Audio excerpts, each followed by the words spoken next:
Hello everyone, and welcome to Galaxy 89 Cars. Today, thanks to Joe Macari Performance Cars, I'm taking you on an in-depth exterior and interior tour and exhaust sound video of this 1988 Porsche 959 Sport. Joe Macari Performance Cars currently have this, in addition to many of the high specification cars for sale at the time of publishing, and all of their contact details can be found in the description of the video. 959 was first unveiled at the 1985 Frankfurt Motor Show with two trim specifications, Comfort and Sport. It was built to be a no-compromise sector leader after its dreams of competing in Group B Rally didn't materialise. Comfort comes with adjustable suspension and more interior creature comforts, whereas Sport comes with 58 brake horsepower more, coilover suspension, an internal roll cage, and a generally more stripped-out interior, resulting in a weight saving of around 100 kilograms over the Comfort. 959 is made mainly from fiberglass reinforced Kevlar based on a steel floor pan, derived from the 93911 with aluminium components such as the bonnet and doors. It comes in at a claimed 4,260mm long, 1,839mm wide, 1,280mm high, and 1,350 kilograms in the sport spec. And in total, 337 cars were built, with only 29 being completed in the sport specification. Now moving to 959's powertrain, to view the engine, the rear hatch needs to be lifted up. This first needs to be unlatched by pulling the lever to the left of the driver's side seat. This unlatches the rear hatch, which can then be lifted up from the bottom and self-supported by the hinges below.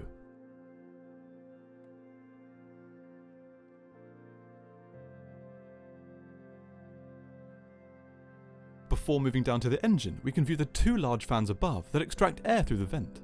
959 is powered by a Le Mans car-based, rear-mounted 2.85-litre twin-turbo flat 6, producing 444 brake horsepower and 501 Nm of torque. However, being a sport model, this car originally produced 508 brake horsepower.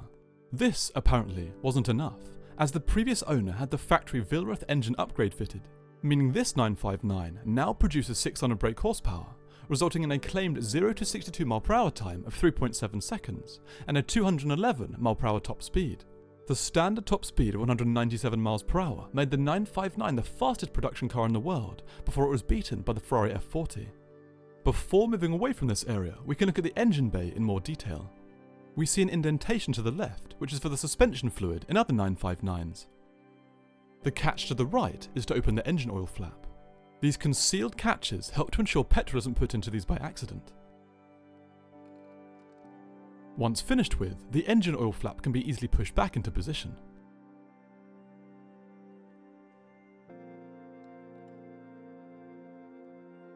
And when finished in the rear, the hatch can be carefully brought down and secured with a firm press.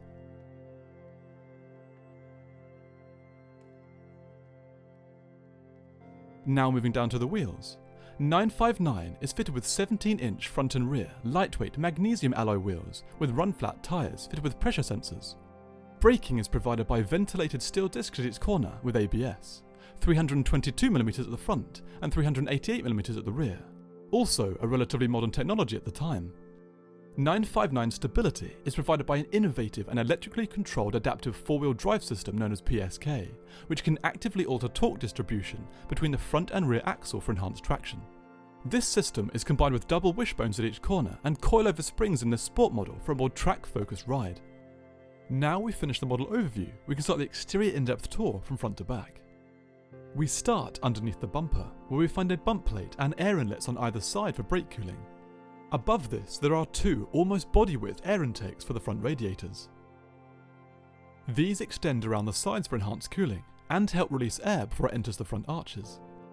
Above these are the long indicators and reflectors. As we continue to move up, we come to the ovular main beams with their thick surrounds.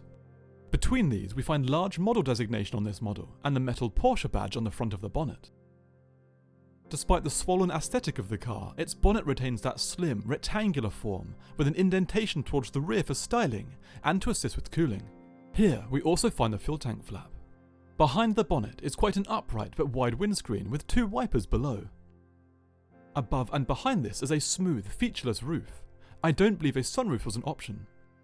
Moving down, we come to the lateral aspect with its swollen arches. These flared arches allude to its intended purpose in Group B and come with optional text above. Moving up from the text and just behind the front arches, we find a small lateral indicator. Just behind and above the indicator, we find the single wing mirror, a main feature of the sport models.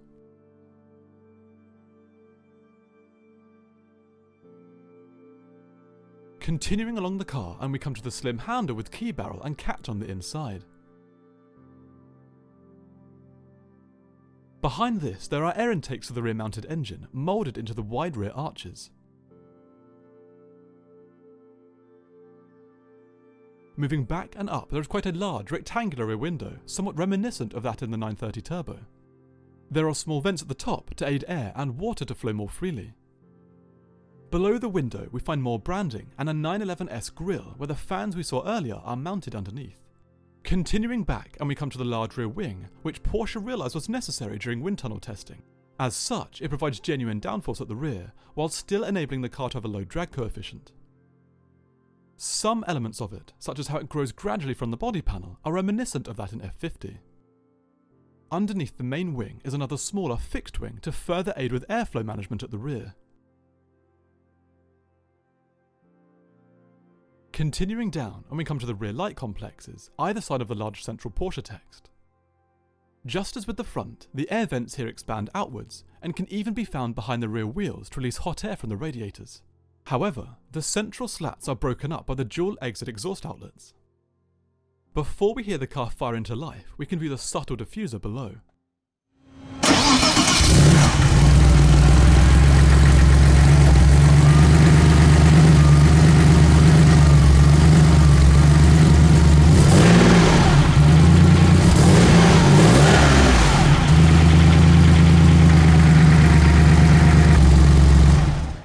Now we've finished the exterior tour, we can move inside. First, we need to unlock the car. This can be done by using the simple key that comes with a button for 959 central locking system. And once unlocked, the small door catch can be pressed in and the door can be opened with a firm pull. Looking inside, we find a very fresh looking interior thanks to a recent upholstery, but we will focus on all of the interior features in detail as we progress.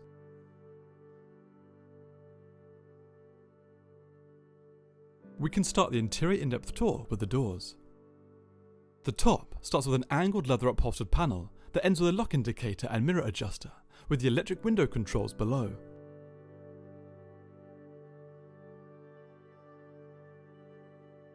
There's a smooth panel under this with diagonal stitch with a circular lock control towards the front.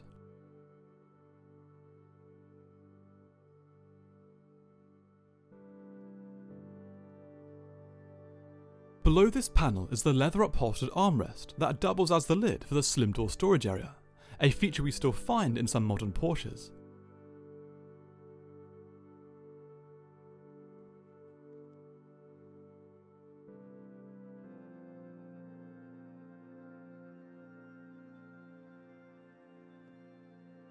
Moving along, we come to the leather upholstered door handle, the door release and an open storage area.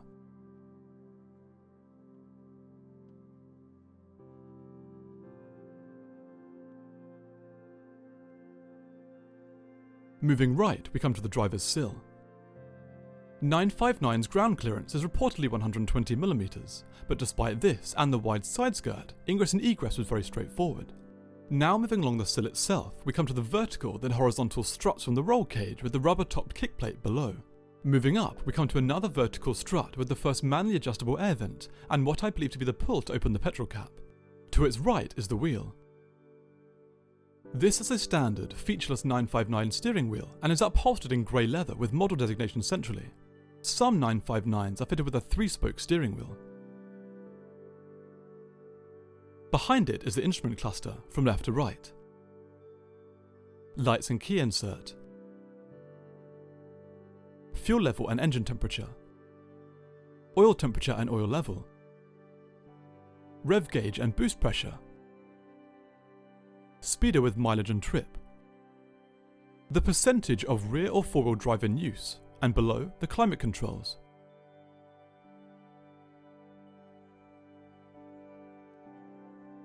The leather upholstered dash above features a rounded hood over the instruments, and then flattens out to the right with a long, curved air vent for the windscreen at the back.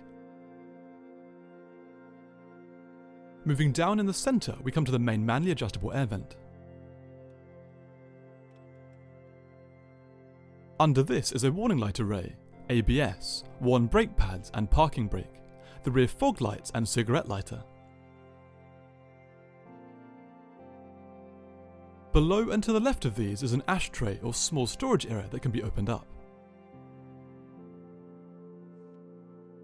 If we continue down, we come to the start of the central column.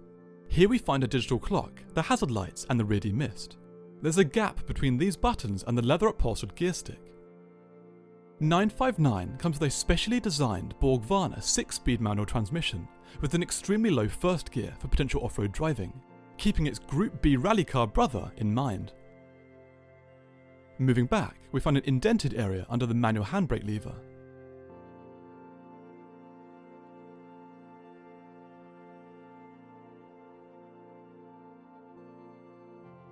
Now coming to the end of the central column, we find a lockable slim storage area that can't be opened up much due to the roll cage.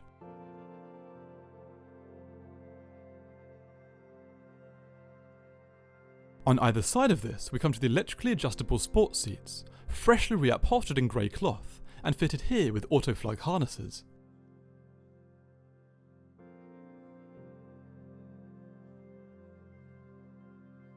The electric controls can be found to the seat's outside edge, and manual back and forth controls can be found under the front. As we've now finished in the front, we can take a quick look into the rear. This can be done by lifting the catch on the outside edge of the seat up and then pulling forward. Impressions for the rear seats remain, but the area is generally stripped out and dominated by the roll cage and harnesses. Once finished, the seat can be easily placed back into position. Now we've completed the majority of the in-depth interior tour, we can focus on the car's main storage area. The bonnet or front boot lid can be unlatched by pulling the catch found to the left of the driver's footwell. Moving around to the front, the boot lid can be unlatched by pressing the catch up, then lifting the lid up where it is self-supported on two struts.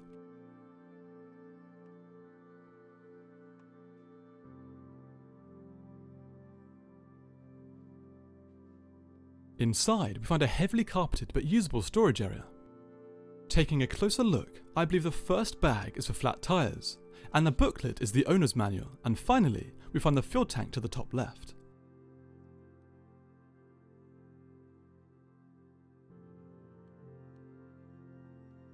Once finished, the bonnet can be carefully brought down and fixed with a firm press at the front. Moving back inside briefly, we can view the car's final few features. There's a small, lockable but illuminated glove compartment on the passenger's side. Finally, there's a small, manually adjustable rearview mirror above. So that concludes my in-depth exterior and interior tour and exhaust sound video of this 1988 Porsche 959 Sport that's for sale with Joe Macari Performance Cars at the time of publishing. All of their contact details can be found in the description of the video. Please subscribe for the latest content, and until next time, thanks for watching.